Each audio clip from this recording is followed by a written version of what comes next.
Auzubillahiminash-shaytanir-rajim. Bismillahir-rahmanir-rahim. Lecture number 3, first year, chapter number 1, assessment of uncertainty in final Maillard value.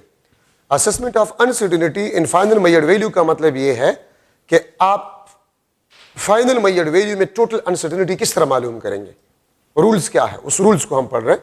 First rule आपके पास जो है that is addition and subtraction rule. Addition and subtraction rule.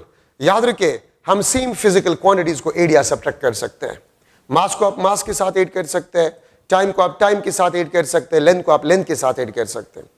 मास को आप time के साथ add नहीं कर सकते, लेंथ को आप टाइम के साथ ऐड नहीं कर सकते. आप डिफरेंट फिजिकल क्वांटिटीज को ऐड नहीं कर सकते. अगर मैं आपसे पूछूं कि 5 किलोग्राम प्लस 3 सेकंड्स, तो मैं इसको ऐड नहीं कर सकता. ये आपके पास 5 किलोग्राम प्लस 3 सेकंड ही होगा. तो डिफरेंट फिजिकल क्वांटिटीज को आप ऐड नहीं कर सकते. तो मैं लिख लूंगा कि अगर आपके पास मास m1 हो, मास m1 that is let's suppose 100 gram plus minus 0.1 ग्राम, और m2 आपके पास जो है this is 400 gram plus minus 0.2 ग्राम. ठीक है. अगर मैं मालूम करना चाहूं कि टोटल मास क्या होगा, which is the sum of masses m1 and m2, तो 100 प्लस 400 ये आपके पास 500 होगा. 0.2 प्लस 0.3 ग्राम आपके पास होगा. और अगर मैं आपसे पूछूं कि delta m which is equal to m2 minus m1, तो 400 minus 100 300 gram plus minus 0.3 gram. तो इस एग्जाम्पल से आपको ये मिल गया कि याद रखिए, अगर आप फिजिकल क्वांटिटीज को ऐड कर रहे या सब्ट्रैक्ट कर रहे, तो अनसर्टेनिटीज आप हमेशा क्या करेंगे, ऐड करेंगे. आप देखिए इसमें भी अनसर्टेनिटी एडिशन, ये भी अनसर्टेनिटी 0.3 ग्राम और इसमें भी 0.3 ग्राम. तो एडिशन और सब्ट्रैक्शन रूल्स में आप अनसर्टेनिटी को ऐड करेंगे to get the uncertainty in a final Maillard value. ठीक है, आप अनसर्टेनिटी को ऐड करेंगे to get the final Maillard value. तो एडिशन और सब्ट्रैक्शन में आप अनसर्टेनिटी को ऐड करेंगे. ठीक है, तो रूल के मुताबिक से. ठीक है. अच्छा, आपके पास मल्टीप्लीकेशन सेकंड रूल है, multiplication and division rule. Multiplication and division rule. Adding percentage uncertainty, adding percentage uncertainties, adding percentage uncertainties, we will get percentage uncertainty in a final Maillard value. अगर आपके पास एक फार्मूले में प्रोडक्ट या division हो, ठीक है, तो आप Maillard वैल्यूज को मल्टीप्लाई करें या डिवाइड करें, लेकिन अनसर्टेनिटीज के साथ आप क्या करेंगे, आप परसेंटेज अनसर्टेनिटी को मालूम करेंगे. और जब आप परसेंटेज अनसर्टेनिटी को मालूम करके ऐड करेंगे, तो आपके पास फाइनल Maillard वैल्यू में परसेंटेज अनसर्टेनिटी आपके पास आ जाएगा. ठीक है. एक बात स्टार्ट में मैंने नहीं कहा, तो आप यहां पर सुने. अगर फार्मूले में एडिशन हो तो Maillard वैल्यूज को ऐड करें. अगर फार्मूले में सब्ट्रैक्शन हो तो Maillard वैल्यूज को सब्ट्रैक्ट करें. अगर फार्मूले में प्रोडक्ट हो तो Maillard वैल्यूज को मल्टीप्लाई करें. अगर फार्मूले में डिवीजन हो तो Maillard वैल्यूज को डिवाइड करें. अगर फार्मूले में किसी पैरामीटर पे पावर हो तो आप Maillard वैल्यू का पावर निकाल लें. ठीक है. लेकिन अनसर्टेनिटीज को आप हमेशा क्या करेंगे, आप ऐड करेंगे. ठीक है. तो प्रोडक्ट और डिवीजन या मल्टीप्लीकेशन एंड डिवीजन रूल में हम परसेंटेज अनसर्टेनिटी को ऐड करेंगे, तो हमारे पास फाइनल Maillard वैल्यू में परसेंटेज अनसर्टेनिटी आपके पास आ जाएगा. ठीक है. अब यहां पर अगर मैं लू, यहां पर आपके पास है आई लेट सपोज आपके पास है 1 एम्पेयर प्लस माइनस 0.1 एम्पेयर. ठीक है. रेजिस्टेंस आपके पास है 100 ओहम और इसमें आपके पास 1 ओहम अनसर्टेनिटी है. और मैं अगर आपसे पूछूं कि वोल्टेज क्या होगा, what will be a voltage, तो ओहम्स लॉ के मुताबिक से V आपके पास है this is equal to IR. V is equal to IR. अब फार्मूले में आपके पास प्रोडक्ट है, फार्मूले में आपके पास क्या है, प्रोडक्ट है. तो हम मेजर्ड वैल्यू को मल्टीप्लाई करेंगे। ठीक है, मेजर्ड वैल्यू को हम मल्टीप्लाई करेंगे तो 100 multiply bye 1, 100 volt, plus minus. अब यहां पर अनसर्टेनिटी आपके पास क्या होगा, तो आप करंट में परसेंटेज अनसर्टेनिटी मालूम करें तो 0.1 डिवाइड बाय 1, इसमें आपके पास 10% परसेंटेज अनसर्टेनिटी आ जाएगा। अगर आप इसमें परसेंटेज अनसर्टेनिटी रेजिस्टेंस में मालूम करें, ये 1% आ जाएगा, तो इसमें आपके पास 11% परसेंटेज अनसर्टेनिटी आ गया। ठीक है, आप करंट में परसेंटेज अनसर्टेनिटी मालूम करें, रेजिस्टेंस में परसेंटेज अनसर्टेनिटी मालूम करें। ठीक है, और उसको आप ऐड कर जाए तो आपके पास वोल्टेज में परसेंटेज अनसर्टेनिटी आ जाएगा। और इसको मैं इस तरह भी लिख सकता हूं, 100 volt plus 11 divide by 100 multiply by 100 volt, तो ये आपके पास कैंसल, और 100 वोल्ट में 11 वोल्ट आपके पास अनसर्टेनिटी है। ठीक है, तो परसेंटेज अनसर्टेनिटी को आप फाइनल मेजर्ड वैल्यू के साथ मल्टीप्लाई करें तो आपके पास uncertainty in final measured value आ जाएगा। ठीक है, मैं यहां पर लिख लूंगा, uncertainty in final measured value is equal to percentage uncertainty in final measured value multiply by final measured value. Uncertainty in final measured value is equal to the product of percentage uncertainty in final measured value multiplied by final measured value. ठीक है, जिस तरह मैंने यहां पर क्या किया, 11% तो 11 by 100 multiply by 100 volt, where 100 volt is ये final measured value है, ये percentage uncertainty in final measured value है। तो आप इसको इसके साथ मल्टीप्लाई करें, फाइनल मेजर्ड वैल्यू में अनसर्टेनिटी आ जाएगा। मैंने यहां पर ये काम मैंने यहीं पर कर लिया, यहां पर देखिए। ठीक है, तो अगर डिवीजन हो या प्रोडक्ट हो तो आप परसेंटेज अनसर्टेनिटी को मालूम करके ऐड कर जाए, आपके पास फाइनल मेजर्ड वैल्यू में परसेंटेज अनसर्टेनिटी आपके पास आ जाएगा। अब यहां पर मैं लिख सकता हूं कि let suppose x is equal to AB, तो ए में अगर आपके पास परसेंटेज अनसर्टेनिटी 2% हो, बी में आपके पास 3% हो, तो एक्स में आपके पास परसेंटेज अनसर्टेनिटी क्या होगा, 5% होगा। ठीक है, एक्स में आपके पास परसेंटेज अनसर्टेनिटी 5% आपके पास होगा। आप जस्ट ऐड करें। अगर मैं लिख लो x is equal to a divide by b, इसमें 2%, इसमें 3%, तो x में परसेंटेज अनसर्टेनिटी क्या होगा, 3 + 2 5%. So by adding percentage uncertainty in final measured value, we will get the percentage uncertainty in if we add the percentage uncertainty in measured value, we will get the percentage uncertainty in a final measured value. तो आपके पास 5% answer आ जाएगा। तो ये आपके पास second rule. Third, power rule.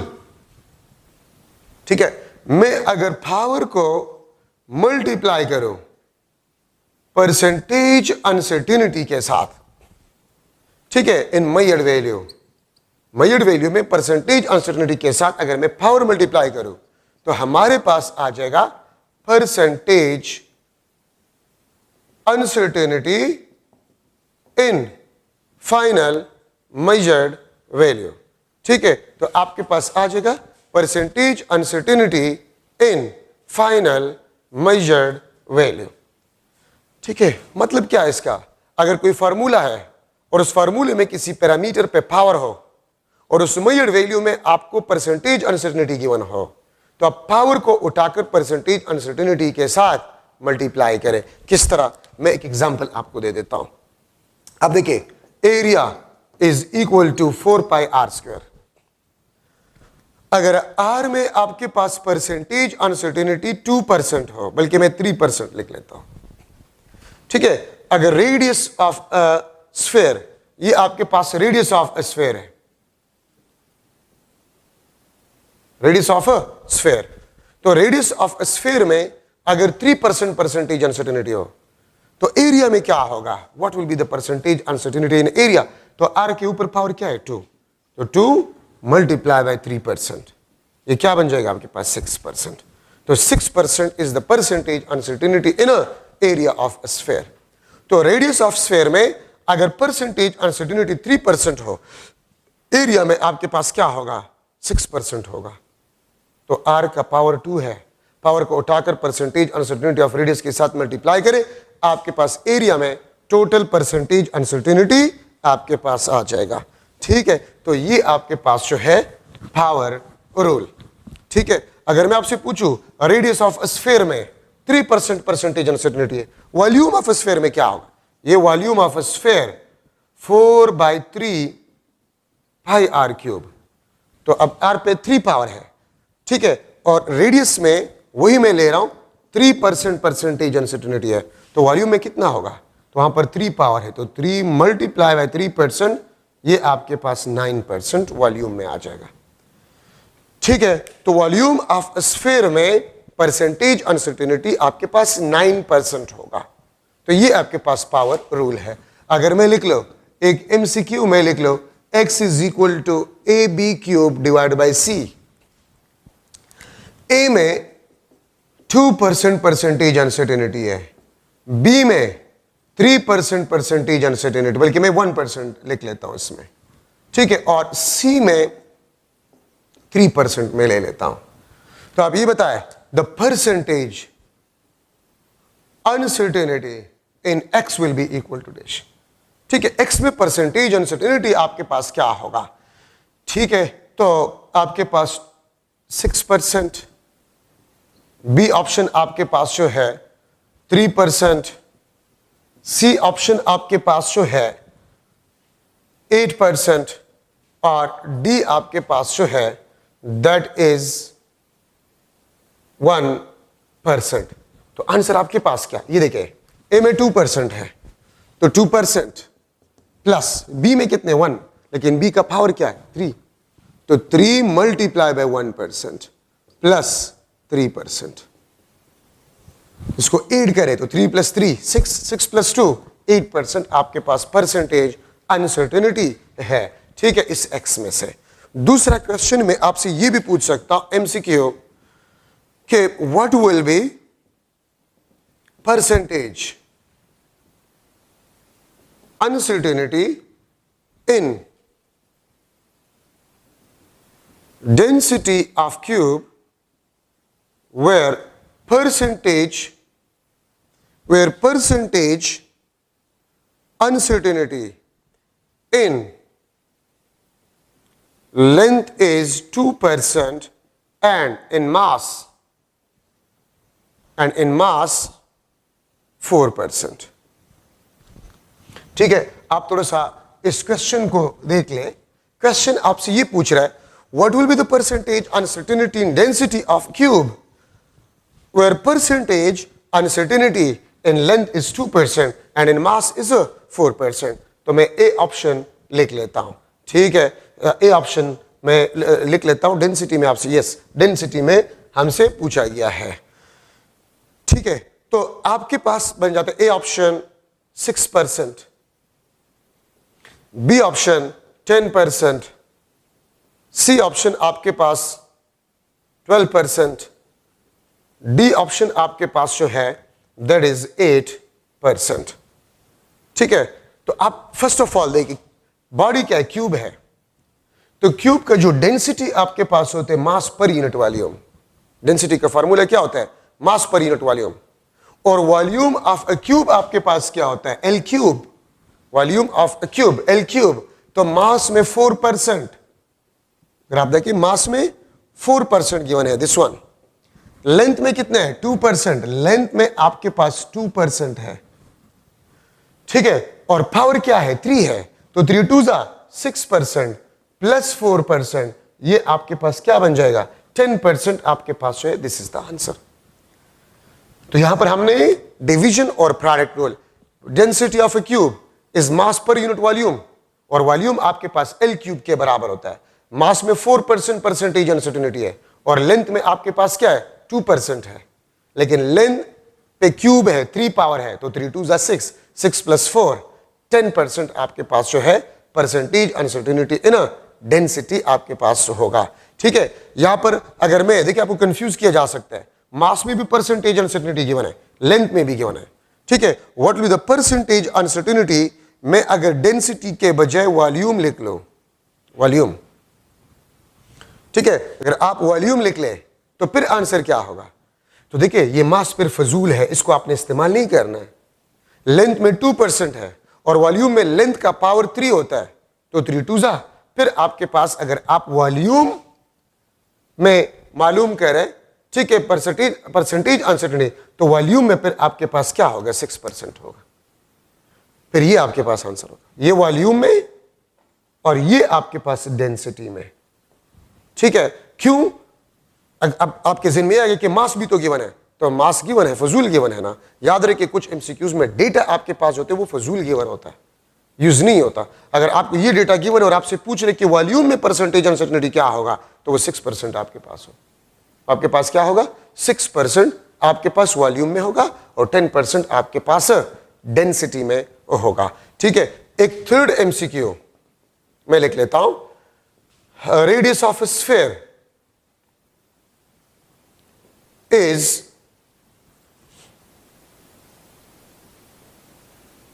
0.25 centimetre. ठीक है, radius of sphere is 0.25 centimetre. Percentage uncertainty, percentage uncertainty in mass of sphere is 2%, is a 2%। Then मैं आपसे कितने क्वेश्चन कर सकता हूं? First question, percentage uncertainty in radius, ये एक question. Then percentage uncertainty in radius. Second question, percentage uncertainty in a area. Third question, percentage uncertainty in volume. Fourth question, percentage uncertainty in density of sphere. ठीक है, ये आपके पास एक और MCQs, third number MCQ है आपके पास। This is MCQ number third number MCQ है। रेडियस ऑफ स्फीयर आपको दिया गया है। ठीक है, radius of sphere is 0.25 centimetre. ठीक है, अगर आपके पास रेडियस ऑफ स्फीयर में 0.2% परसेंटेज अनसर्टेनिटी है, सही है, तो आपके पास परसेंटेज अनसर्टेनिटी इन रेडियस क्या होगा, परसेंटेज अनसर्टेनिटी इन एरिया क्या होगा, परसेंटेज अनसर्टेनिटी इन वॉल्यूम क्या होगा, परसेंटेज अनसर्टेनिटी इन डेंसिटी क्या होगा। ठीक है, तो 4 क्वेश्चंस है, 1 2 3 4, 4 क्वेश्चंस आपसे पूछे जा सकते हैं। ठीक है, तो देखिए, अब यहां पर एक कंफ्यूजन है, और वो कंफ्यूजन क्या है? अगर आप लोग देखें तो रेडियस में तो 0.25 सेंटीमीटर गिवन है, और मुझे तो रेडियस में अनसर्टेनिटी और एरर गिवन नहीं है, तो मैं क्या करूंगा? क्योंकि परसेंटेज अनसर्टेनिटी के लिए, परसेंटेज अनसर्टेनिटी इन रेडियस, इसके लिए तो जरूरी है अनसर्टेनिटी या error divide by measured value, multiply by 100%, multiply by 100%। Percentage uncertainty in radius, this is equal to uncertainty divide by measured value multiply by 100%। तो अगर आप इस एमसीक्यू को देखें तो इसमें तो मेजर्ड वैल्यू गिवन है, अनसर्टेनिटी गिवन नहीं है, एरर गिवन नहीं है, तो फिर मैं परसेंटेज को किस तरह मालूम कर सकता हूं? तो याद रखिए, अगर आपको एरर गिवन नहीं है, आपको अनसर्टेनिटी गिवन नहीं है, तो फिर आप गिवन डेटा से अंदाजा लगाएंगे कि कौन सा डिवाइस इस्तेमाल हुआ है। तो देखिए, सेंटीमीटर में 2 डेसिमल प्लेसेस है, तो अगर सेंटीमीटर में 2 डेसिमल प्लेसेस है, तो इसका मतलब ये कि वर्नियर कैलिपर से ये मेजर्ड है। तो अब देखिए, आपके पास आ जाएगा 0.01 डिवाइड बाय 0.25 मल्टीप्लाई बाय 100%, और अगर आप इसको करें तो 4% आ जाएगा। अगर आपको एरर और अनसर्टेनिटी गिवन ना हो, आपको एरर और अनसर्टेनिटी गिवन ना हो, तो फिर आप मेजर्ड वैल्यू के डेटा से, आप मेजर्ड वैल्यू के डेटा से अंदाजा लगा लें, ठीक है, कि कौन सा डिवाइस इस्तेमाल हो गया है, कौन सा डिवाइस इस्तेमाल हो गया है। ठीक है, तो उस डिवाइस डेटा से आपको पता चले कि कौन सा डिवाइस है। तो 4%, ठीक है। 2 डेसिमल प्लेसेस है सेंटीमीटर में, तो अगर 2 सेंटीमीटर है आपके पास, 2 डेसिमल प्लेसेस है सेंटीमीटर में, इसका मतलब है कि वो कैलिपर यूज हुआ है, ठीक है। तो 0.01 डिवाइड बाय 0.25 मल्टीप्लाई बाय 100%, और ये आपके पास 4% हो जाए। आपके पास क्या हो जाएगा? 4% आपके पास आंसर हो जाएगा। अच्छा, तो रेडियस का आंसर, फर्स्ट क्वेश्चन रेडियस, ठीक है, रेडियस में 4% है। Area of sphere 4 pi r square, तो आर पे 2 है, 2 4 जा 8। एरिया में एरिया आपके पास जो है, ये फर्स्ट, ये सेकंड, तो सेकंड में एरिया में 8%। वॉल्यूम में आपके पास जो है, volume of sphere 4/3 pi r cube, इसमें आर पे क्यूब है, तो 3 4 जा 12%, ठीक है। तो 8%, 4%, ठीक है। रेडियस में 4%, एरिया में 8%, वॉल्यूम में 12%, और डेंसिटी में मास पर यूनिट वॉल्यूम, तो मास में आपको दिया गया है 2% और वॉल्यूम में 12%, तो आपके पास वॉल्यूम में, डेंसिटी में 14% आंसर। डेंसिटी में आपके पास 14% आंसर आपके पास आ गया, ठीक है। तो these are some model MCQs in the power rule, ठीक है। पावर रूल में आपके पास ये कुछ मॉडल एमसीक्यूज है, ठीक है। रेडियस ऑफ स्फीयर में ये, तो जब आपको अनसर्टेनिटी गिवन नहीं हो तो फिर आप डेसिमल प्लेसेस से अंदाजा लगाएंगे कि कौन सा डिवाइस जो है वो यूज हुआ होगा, ठीक है। तो सेंटीमीटर में 2 डेसिमल प्लेसेस है, तो वर्नियर कैलिपर यूज हुआ है। अगर सेंटीमीटर में 1 डेसिमल प्लेस है तो रूलर, अगर सेंटीमीटर में 3 डेसिमल प्लेसेस है तो स्क्रू गेज। तो उससे आप अंदाजा लगाएंगे और आप सॉल्व करेंगे कि आपके पास क्वेश्चन जो आपसे पूछे गए उसका आंसर क्या होगा। अच्छा, 4th नंबर रूल है the uncertainty in mean value, sum of errors divide by number of observation, जिसको मीन डेविएशन भी कहते हैं, ठीक है। मीन वैल्यू में अनसर्टेनिटी क्या होगा? सम ऑफ एरर्स, हर वैल्यू में एरर मालूम करें। और एक बात याद रखें, तो देखिए आपके पास uncertainty in mean value, this is equal to the sum of errors divide by number of observation, जिसको मीन डेविएशन भी कहा जाता है, जिसको हम मीन डेविएशन भी कहते हैं, ठीक है। तो देखिए एरर्स, अब क्वेश्चन ये है कि अगर आपके पास एक्चुअल वैल्यू ना हो तो फिर आप क्या करेंगे? एरर किस तरह मालूम करेंगे? तो याद रखिए, फिर मीन वैल्यू को कंसिडर किया जाता है as actual value, mean value को कंसिडर किया जाता है एज एक्चुअल वैल्यू,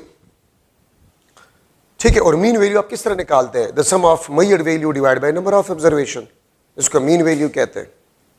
और एग्जैक्टली इसी तरह sum of errors divide by number of observation, इसको मीन डेविएशन कहते हैं।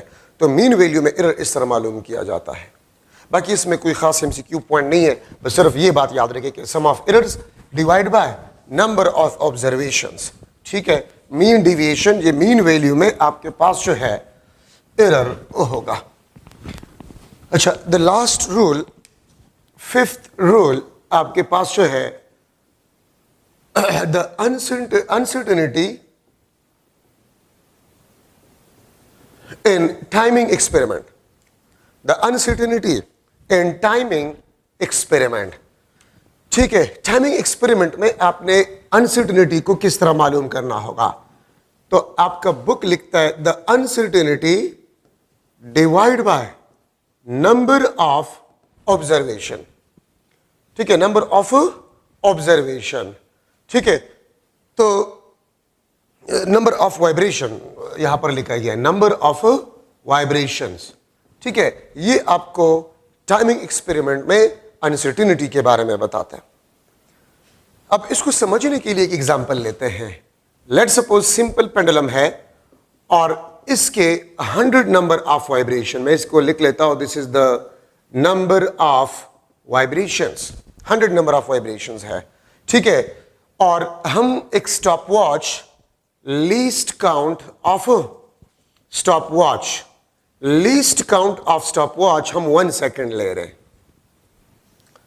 ठीक है, आपके पास हम एक स्टॉप वॉच इस्तेमाल करें और उस स्टॉप वॉच का जो लीस्ट काउंट है वो 1 सेकंड है और 100 नंबर ऑफ वाइब्रेशन के टाइम ड्यूरेशन को हम मालूम करना चाहते हैं।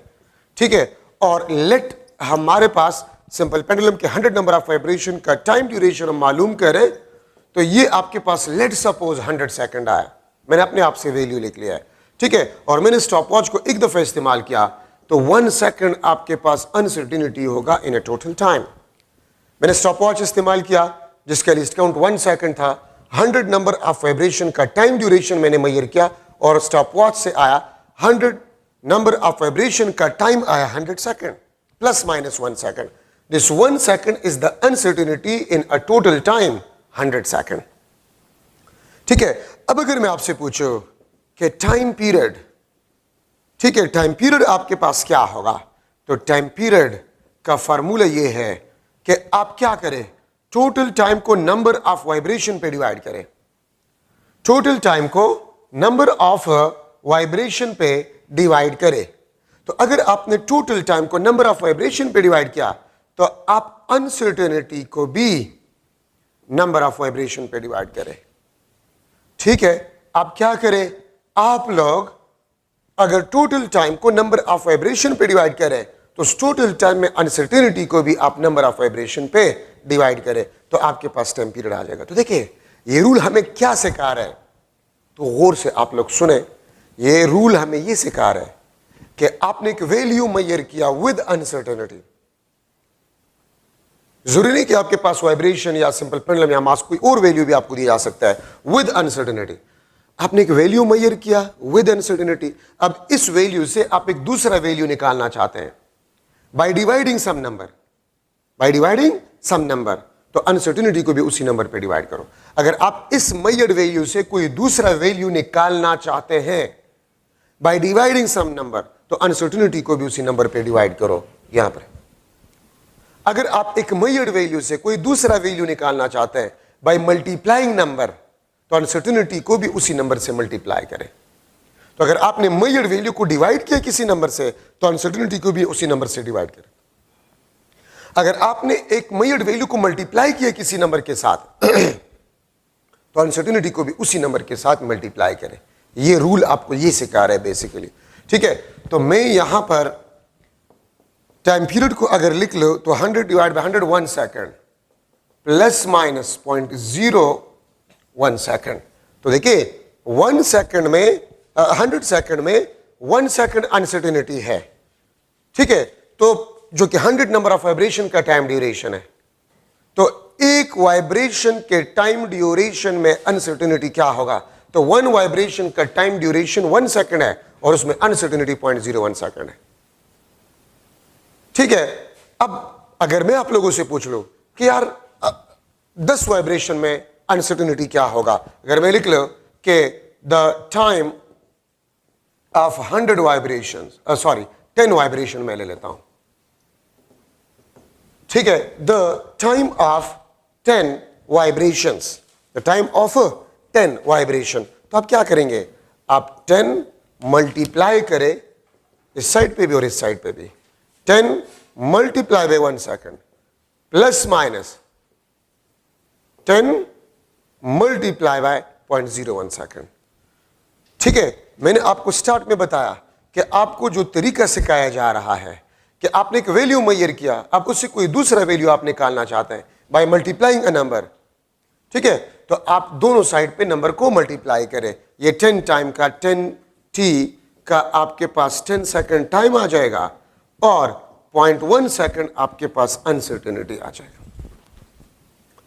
ठीक है, तो अगर आप एक नंबर मल्टीप्लाई करें टाइम के साथ तो उसमें अनसर्टेनिटी जो था उसके साथ भी आप वही नंबर मल्टीप्लाई करें। ठीक है, अगर आप कोई नंबर डिवाइड कर रहे हैं, मेजर्ड वैल्यू को नंबर पे डिवाइड करें तो उसमें अनसर्टेनिटी को भी आप नंबर पे डिवाइड करेंगे। ठीक है, और यहां पर एक बात याद रखें कि आपके पास जो परसेंटेज अनसर्टेनिटी है इन टाइम पीरियड, जो कि 1 वाइब्रेशन के time, this is equal to the percentage uncertainty in n number of vibrations, in n number of vibration. क्या मतलब इसका? जो परसेंटेज अनसर्टेनिटी टाइम पीरियड में होगा, 1 वाइब्रेशन के टाइम में होगा, वही परसेंटेज अनसर्टेनिटी n वाइब्रेशन के टाइम ड्यूरेशन में भी होगा। मतलब 10 में, अब अगर आप देखें, मैं अगर इसमें परसेंटेज अनसर्टेनिटी मालूम करूं तो 0.01 डिवाइड बाय 1, ठीक है, ये आपके पास 1% आ जाएगा। और अगर आप 100 वाइब्रेशन के टाइम ड्यूरेशन में परसेंटेज अनसर्टेनिटी मालूम करें, ये भी आपको 1% देगा। अगर आप 10 वाइब्रेशन का टाइम ड्यूरेशन में परसेंटेज अनसर्टेनिटी मालूम करें, ये आपको 1% देगा। So the percentage uncertainty in time period is equal to the percentage uncertainty in n number of vibration, in n number of vibration। तो मतलब one वाइब्रेशन के टाइम ड्यूरेशन में जो अनसर्टेनिटी है, तो वो n वाइब्रेशन के टाइम ड्यूरेशन में भी वही परसेंटेज अनसर्टेनिटी होगा। ठीक है, आपने देख लिया, इसमें भी 1% परसेंटेज अनसर्टेनिटी, 100 वाइब्रेशन के टाइम ड्यूरेशन में भी 1% परसेंटेज अनसर्टेनिटी, और 10 वाइब्रेशन के टाइम ड्यूरेशन में भी आपके पास परसेंटेज अनसर्टेनिटी 1% आपके पास होगा। ठीक है, तो ये आपके पास जो है uncertainty in a timing experiment आपके पास आ गया। ठीक है, अब मैं अगर एक एमसीक्यू जो है यहां पर बनाऊं, MCQ number of vibration is equal to, बल्कि मैं पूरा लिख लूंगा, चले, नंबर ऑफ वाइब्रेशन वो आपके पास 50 है, और time observed is equal to 100 second plus minus, बल्कि मैं ये नहीं लिखता, 100 second measured from stopwatch which is precise up to 1 second. एक बात याद रखे, प्रिसाइज अप टू या accurate up to least count को ही रिप्रेजेंट करता है। प्रिसाइज अप टू या एक्यूरेट अप टू, ये लिस्ट काउंट को रिप्रेजेंट करता है। Which is precise up to 1 second.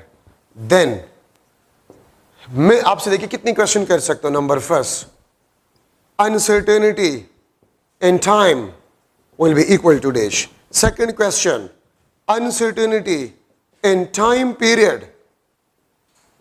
uncertainty in time period will be equal to dash। ठीक है, uncertainty, बल्कि चले, uncertainty in time of 10 vibrations, 10 vibration में uncertainty क्या होगा। Fourth, the percentage uncertainty in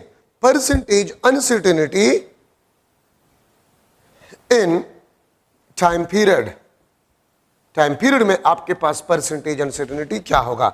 ये मुख्तलिफ क्वेश्चंस में आपसे पूछ सकता हूं। ठीक है, तो आप देखिए, पहला क्वेश्चन मैंने आपसे क्या किया है, अनसर्टेनिटी इन टाइम। तो देखिए आपका स्टॉप वॉच जो है which is precise up to 1 second, तो आपके पास ये क्या बन जाएगा, uncertainty in time is 1 second.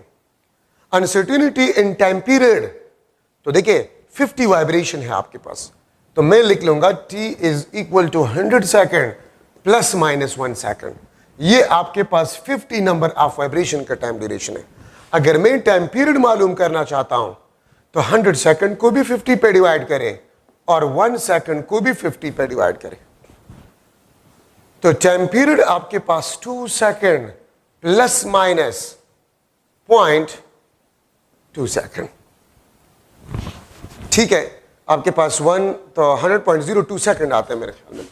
ठीक है, 1 इंटू 50.0 तो 0, ये 0.02 सेकेंड आपके पास आ जाए। ठीक है, ये आपके पास टाइम पीरियड है। तो देखिए ये 1 सेकेंड टाइम में, मैंने आपसे टाइम में अनसर्टेनिटी का पूछा है, टाइम पीरियड में नहीं। 1 सेकेंड अनसर्टेनिटी, टाइम पीरियड में मैं अगर आपसे अनसर्टेनिटी का पूछूं टाइम पीरियड में, तो वो 0.02 सेकेंड है, वो 0.02 सेकेंड है टाइम पीरियड में। 10 वाइब्रेशन, तो आप 10 को टाइम पीरियड में अनसर्टेनिटी के साथ मल्टीप्लाई करें। ठीक है, तो ये आपके पास बन जाएगा 10 मल्टीप्लाई बाय 0.02। अगर आप इसको मल्टीप्लाई करें तो आपके पास 10 वाइब्रेशन। अगर 20 वाइब्रेशन हो 20 मल्टीप्लाई बाय 0.02 सेकेंड। अगर 5 वाइब्रेशन हो 5 मल्टीप्लाई बाय 0.02 सेकेंड। ठीक है, ये आपके पास 10 वाइब्रेशन में अनसर्टेनिटी आपके पास आ गया है। परसेंटेज अनसर्टेनिटी, तो आप या तो टाइम पीरियड में परसेंटेज अनसर्टेनिटी मालूम करें या आप उसमें मालूम करें। ठीक है, तो ये आपको बता रहे कि 1% टाइम में भी परसेंटेज अनसर्टेनिटी होगा और 1% आपके पास टाइम पीरियड में भी परसेंटेज अनसर्टेनिटी आपके पास होगा। ठीक है, तो ये आपके पास जो है एक मॉडल एमसीक्यू है ये टाइमिंग एक्सपेरिमेंट में। और मैंने आपको स्टार्ट में बताया कि ये आपको ऐसे तरीका सिखा रहा है, ठीक है, कि आप नंबर आप मतलब अगर एक वैल्यू से कोई दूसरा वैल्यू निकालना चाहते बाय डिवाइडिंग अ नंबर, तो अनसर्टेनिटी को भी उसी नंबर पे डिवाइड करें। ठीक है, अगर आप एक मेजर्ड वैल्यू से कोई दूसरा वैल्यू निकालना चाहते हैं बाय मल्टीप्लाइंग अ नंबर, तो अनसर्टेनिटी को भी आप मल्टीप्लाई करें एक नंबर के साथ। अब अगर मैं एक एमसीक्यू जो है बनाऊं, ये आपके पास 4 आइडेंटिकल स्फीयर्स है। ठीक है, ये आपके पास 4 आइडेंटिकल स्फीयर है। मैं इसको अगर लिख लूं L1 is equal to 10.0 centimetre. ठीक है, और ये आपके पास यहां तक जो है, यहां तक L2 आपके पास जो है दिस इज 50.0 सेंटीमीटर। ठीक है, और ये आपके पास 4 आइडेंटिकल स्फीयर्स है। 4 आइडेंटिकल स्फीयर्स है, तो मैं आपसे पूछ सकता हूं then uncertainty in diameter of each sphere will be dash, then uncertainty in diameter of each sphere will be dash। ये फिगर में आप देखिए 4 आइडेंटिकल स्फीयर्स है, L1 10 centimetre, L2 50.0 centimetre, 4 identical spheres है, तो डायमीटर में आपके पास अनसर्टेनिटी जो है वो क्या होगा। ठीक है, तो मैं यहां पर लिख लेता हूं 1 divide by 20 centimetre, 0.2 centimetre, 0.1 centimetre, और डी ऑप्शन आपके पास जो है 1 डिवाइड बाय 40 सेंटीमीटर। ठीक है, तो ये आपके पास मुख्तलिफ ऑप्शंस है एक डायमीटर। तो आप क्या करेंगे आप लोग, ये देखिए ये लेंथ कितना है 50.0, तो आप क्या करेंगे, आप सबसे पहले इस लेंथ को मालूम करेंगे, दिस इज L, और ये L किस चीज के बराबर है 4 टाइम्स ऑफ अ डायमीटर, ये 4 स्फीयर्स का डायमीटर है। तो L आप देखें 50, इससे अगर आप ये निकाल लें तो ये 4D आपके पास आ जाएगा। तो 50.0 सेंटीमीटर प्लस माइनस 10.0 सेंटीमीटर, तो आपके पास L जो कि 4D के बराबर है, L जो कि 4D के बराबर है, ये 40.0 सेंटीमीटर आपके पास बन जाएगा।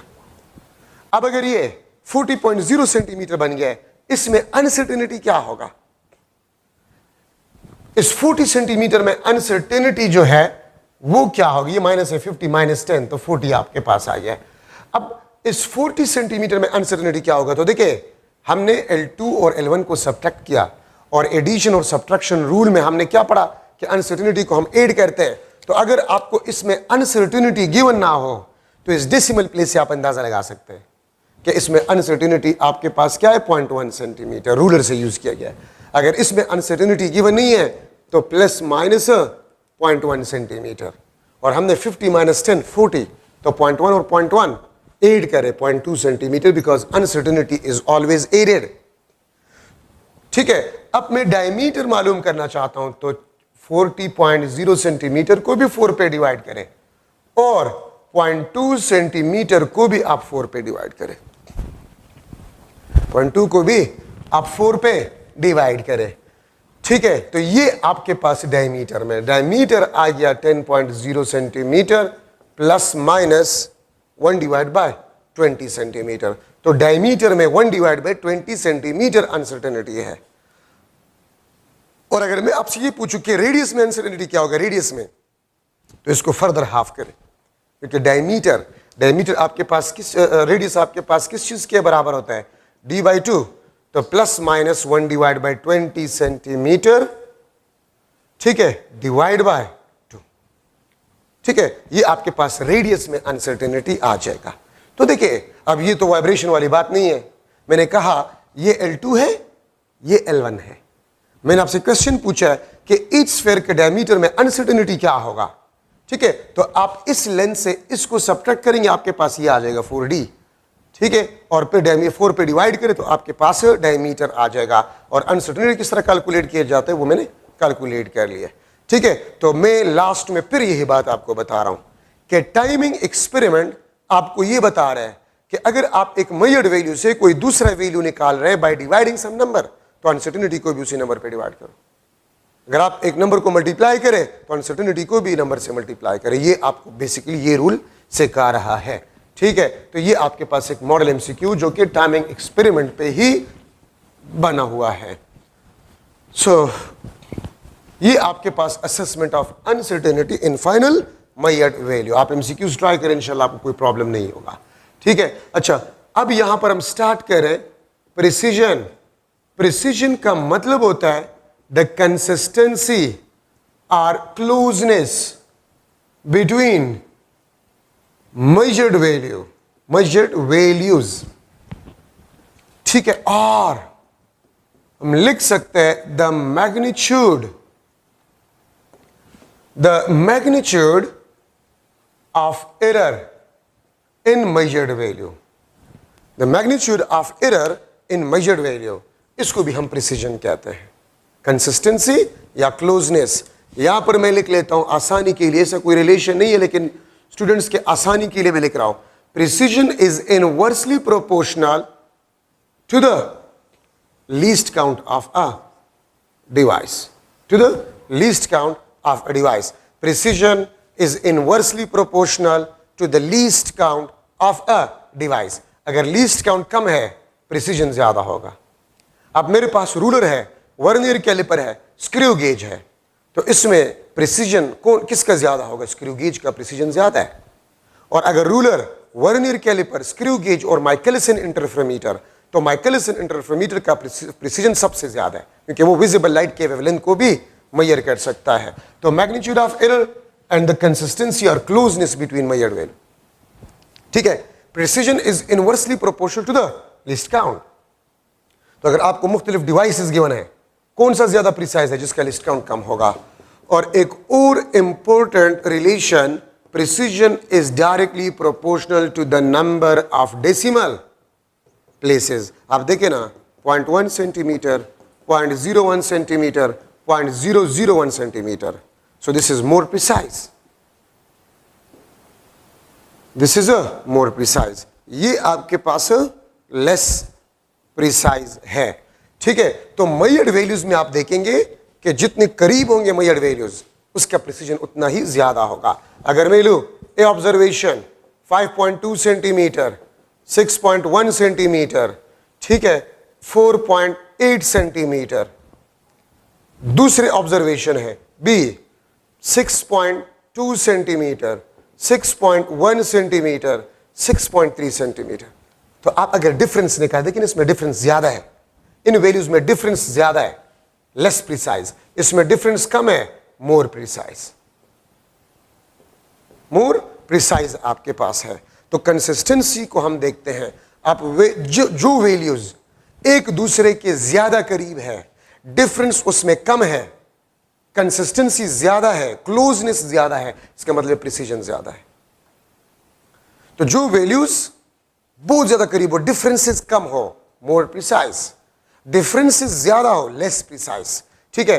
तो ये दो रिलेशन आपको बहुत कुछ बताएगा। अगर मैं लिख लो कि 5.1 सेंटीमीटर, 5.12 सेंटीमीटर, 5.13 सेंटीमीटर, ठीक है, इसमें आप मुझे बताएं 134 सेंटीमीटर, इसमें आप मुझे बताएं कौन सा ज्यादा प्रिसाइज है। तो इसमें 3 डेसिमल प्लेसेस है, इसमें 2 डेसिमल प्लेसेस में 1 डेसिमल प्लेसेस है, so this is more precise.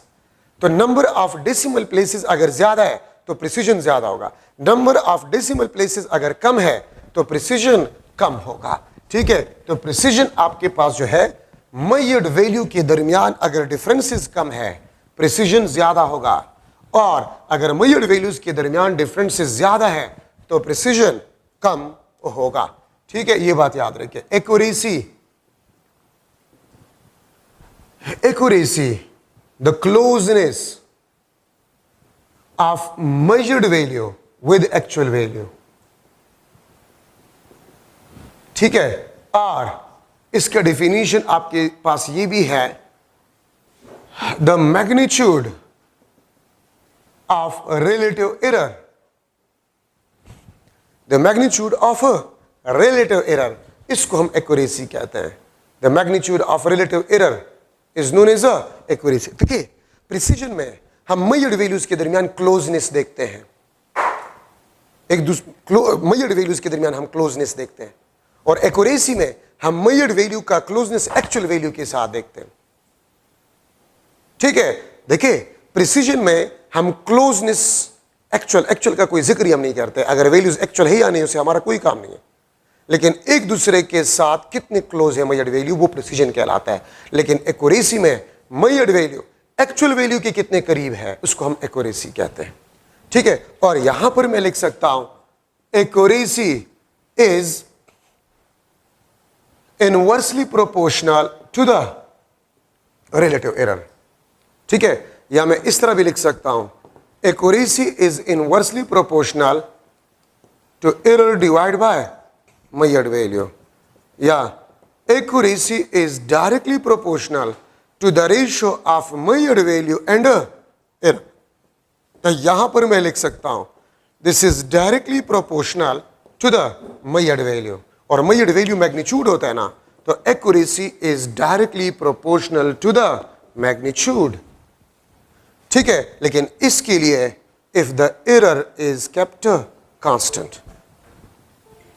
देखिए, अगर आप मुझसे पूछ ले कि रिलेटिव एरर का मतलब क्या होता है, तो रिलेटिव एरर का मतलब होता है the error in unit quantity measured. मैं स्टूडेंट्स को एक सिंपल मिसाल देता हूं कि क्लास में 100 स्टूडेंट्स हैं, क्लास में 100 स्टूडेंट्स हैं। ठीक है, और हर एक स्टूडेंट के पास जो पॉकेट मनी है, हर एक स्टूडेंट के पास जो पॉकेट मनी है, उसके पॉकेट मनी में 1-1 रुपए की अनसर्टेनिटी है, तो पर स्टूडेंट अनसर्टेनिटी 1 रुपीज का है, और 100 स्टूडेंट्स है तो टोटल अनसर्टेनिटी कितना होगा? Total uncertainty 100 rupees. तो फ्रैक्शनल मींस पर स्टूडेंट अनसर्टेनिटी। फ्रैक्शनल या रिलेटिव अनसर्टेनिटी का मतलब क्या होता है? पर स्टूडेंट अनसर्टेनिटी। और टोटल अनसर्टेनिटी अगर आप ले रहे हैं वो सिर्फ हम अनसर्टेनिटी कहलाता है। तो accuracy is directly proportional to the magnitude if the error is kept constant. इसका मतलब क्या बनता है? इसका मतलब ये होता है इसका कि मैं रूलर से डिफरेंट लेंथ को मेजर कर रहा हूं, मैं रूलर से डिफरेंट लेंथ को मेजर कर रहा हूं। लेंथ ऑफ अ मार्कर, मैं इसी रूलर से मैं अपना हाइट मेजर कर लेता हूं, मैं इसी रूलर से इस व्हाइट बोर्ड का लेंथ मेजर कर लेता हूं। तो मैंने तो डिवाइस सिंगल डिवाइस इस्तेमाल किया ना, मैंने सिंगल डिवाइस इस्तेमाल किया, तो प्रिसीजन तो सेम होगा। लेंथ ऑफ मार्कर, मेरा हाइट और इस व्हाइट बोर्ड का लेंथ, इसका प्रिसीजन सेम होगा, लेकिन एक्यूरेसी तो सेम नहीं है, एक्यूरेसी डिफरेंट होगा। अब मार्कर का लेंथ, मेरा हाइट और व्हाइट बोर्ड का लेंथ कौन सा ज्यादा है? व्हाइट बोर्ड का लेंथ ज्यादा है, उसका मैग्नीट्यूड ज्यादा होगा। तो अगर आप लोग, मैं एक इंपॉर्टेंट कंसेप्ट यहां पर लिख रहा हूं, important concept, using single device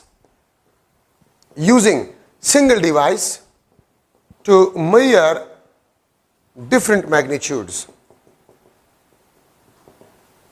to measure different magnitudes, then all have same precision, all have same precision but different accuracy। अगर आप सिंगल डिवाइस को इस्तेमाल करें, अगर आप सिंगल डिवाइस को इस्तेमाल करें और डिफरेंट मैग्नीट्यूड्स को मेजर करें, तो तमाम मैग्नीट्यूड्स का प्रिसीजन तो सेम होगा, एक्यूरेसी सेम नहीं होगा, एक्यूरेसी सेम नहीं होगा। ठीक है, और कौन सा मैग्नीट्यूड, कौन सा, किसका एक्यूरेसी ज्यादा होगा? ज्यादा मैग्नीट्यूड ज्यादा एक्यूरेसी। तो आप अगर सिंगल डिवाइस इस्तेमाल करें तो जिस क्वांटिटी का मैग्नीट्यूड ज्यादा है, it will be more accurate, it will be more accurate. ठीक है, और जिसका मैग्नीट्यूड कम होगा उसका एक्यूरेसी कम होगा। ठीक है, तो अब मेरे हाइट में लेंथ ऑफ मार्कर और व्हाइट बोर्ड के लेंथ में सबसे एक्यूरेट कौन सा है? व्हाइट बोर्ड का लेंथ, बिकॉज उसका मैग्नीट्यूड ज्यादा है। तो अगर आप सिंगल डिवाइस इस्तेमाल करें और डिफरेंट मैग्नीट्यूड्स आप मेजर करें, ठीक है, अगर आप सेम डिवाइस इस्तेमाल करें डिफरेंट मैग्नीट्यूड्स, तो जिसका मैग्नीट्यूड ज्यादा होगा उसकी एक्यूरेसी ज्यादा होगी। ठीक है, अगर आप सिंगल डिवाइस इस्तेमाल करें, और अगर आप डिफरेंट डिवाइसेस इस्तेमाल करें डिफरेंट मैग्नीट्यूड्स के लिए, तो फिर एक्यूरेसी भी डिफरेंट होगा और प्रिसीजन भी डिफरेंट होगा। और एक बात जहन में बैठा दे, कंसेप्ट है, अगर आप लार्ज मैग्नीट्यूड को एक ऐसी डिवाइस से मेजर करें जिसका लिस्ट काउंट स्मॉल है, तो वैल्यू मोर प्रिसाइज होगा लेकिन लेस एक्यूरेट होगा। और अगर आप स्मॉल मैग्नीट्यूड को मालूम करें, स्मॉल मैग्नीट्यूड को एक ऐसे डिवाइस से जिसका लिस्ट काउंट ज्यादा हो, तो प्रिसीजन कम होगा, एक्यूरेसी ज्यादा होगा। अब मैं इस व्हाइट बोर्ड का लेंथ इसी रूलर से मालूम कर रहा हूं, इस रूलर से, इस व्हाइट बोर्ड या इस दीवार का लेंथ, चले इस दीवार का लेंथ मैं इस रूलर से मालूम कर रहा हूं, और इस मार्कर का लेंथ भी मैं इस रूलर से मालूम कर रहा हूं। ठीक है, तो आपके पास जो दीवार का लेंथ है it will be more accurate but less precise. Magnitude ज्यादा है और इसका लिस्ट काउंट 0.1 सेंटीमीटर, ये मीटर में, और इसका लिस्ट काउंट 0.1 सेंटीमीटर है, सेंटीमीटर में। तो स्मॉल लिस्ट काउंट वाले से large magnitude more precise but less accurate. और अगर आप स्मॉल मैग्नीट्यूड को लार्ज लिस्ट काउंट वाले डिवाइस से मेजर करें तो एक्यूरेसी ज्यादा होगा, प्रिसीजन कम होगा। ठीक है, ये बात याद रखिए, ये भी कंसेप्ट है, तो इसको याद रखिए, अपने साथ नोट करें, जो बात मैंने कह दिया इसको नोट करें अपने साथ। Small magnitude measured from a device which has large least count, accuracy will be more, precision will be less। ठीक है, अगर आप लार्ज मैग्नीट्यूड को स्मॉल लिस्ट काउंट वाले डिवाइस तो प्रिसीजन मोर, एक्यूरेसी कम। तो ये याद रखिए, 2-3 दफा मैंने इसको रिपीट किया, और मैं गेम के जरिए से आपको समझा रहा हूं, जो वैल्यू प्रिसाइज होगा जरूरी नहीं कि वो एक्यूरेट भी हो, या जो एक्यूरेट हो वो प्रिसाइज भी हो, ऐसी कोई बात नहीं हो। एक गेम होता है ना, गेम, उस गेम में सेंट्रल पॉइंट को आप लोग हिट करते हैं, सेंट्रल पॉइंट को आप लोग हिट करते हैं। तो लेट्स सपोज 3 प्लेयर्स है, 3 प्लेयर्स, ठीक है, एक प्लेयर, ए प्लेयर, वो 4 दफा ट्राई करता है, ये ए प्लेयर है 4 दफा ट्राई करता है, ठीक है, और बी प्लेयर, ये बी प्लेयर है, तो ए को आप देखिए मोर प्रिसाइज, नजदीक नजदीक पॉइंट्स को उसने हिट किया है, but less accurate, less accurate. ठीक है, और आप बी को देखें, ये आपके पास लेस प्रिसाइज है बट मोर एक्यूरेट, क्योंकि 2 दफा सेंट्रल पॉइंट को हिट भी किया और ये भी नजदीक है उसके मुकाबले, but more accurate, more accurate आपके पास होगा। ठीक है, अब अगर मैं आपसे पूछूं कि MCQ L1 is equal to 10.0 centimetre and L2 आपके पास 120.0 सेंटीमीटर, ठीक है, तो आप इन दो वैल्यू में मुझे बताएं कौन सा ज्यादा एक्यूरेट है या कौन सा ज्यादा प्रिसाइज है। तो आप एक डेसिमल पॉइंट को देखिए, इसमें भी एक डेसिमल पॉइंट है, इसमें भी एक डेसिमल पॉइंट है, तो इसका मतलब है दोनों रूलर से मेजर्ड है, तो प्रिसीजन सेम है, precision is a same, but accuracy is not same, accuracy is a not same. ठीक है, अब L2 आपके पास होगा, इट इज मोर एक्यूरेट। ठीक है, L1 and L2 single device, ये एक डेसिमल प्लेस आपको बता रहा है कि हमने सिंगल डिवाइस इस्तेमाल किया है, तो L1 और L2 आपके पास है सेम प्रिसीजन, प्रिसीजन सेम है दोनों का, एक्यूरेसी आपके पास जो है वो डिफरेंट है। ठीक है, L1 L2 आपके पास 120 मैग्नीट्यूड ज्यादा है, सिंगल डिवाइस जिसका मैग्नीट्यूड ज्यादा होगा it will be more accurate. ठीक है, तो अगर एक वैल्यू आपके पास प्रिसाइज हो, ठीक है, तो जरूरी आपके पास नहीं है कि वो आपके पास एक्यूरेट भी हो, ये आपके पास जरूरी नहीं है। तो इस पे आप थोड़ा सा प्रैक्टिस करें। ठीक है, 4th लेक्चर में मैं सिग्निफिकेंट फिगर और डायमेंशन, आपका ये फर्स्ट चैप्टर खत्म हो जाएगा इंशाल्लाह। ठीक है, तो आप डायमेंशन और सिग्निफिकेंट फिगर पढ़े, इंशाल्लाह आपका ये चैप्टर खत्म हो जाएगा, फिर हम वेक्टर चैप्टर को शुरू करेंगे। Thank you so much.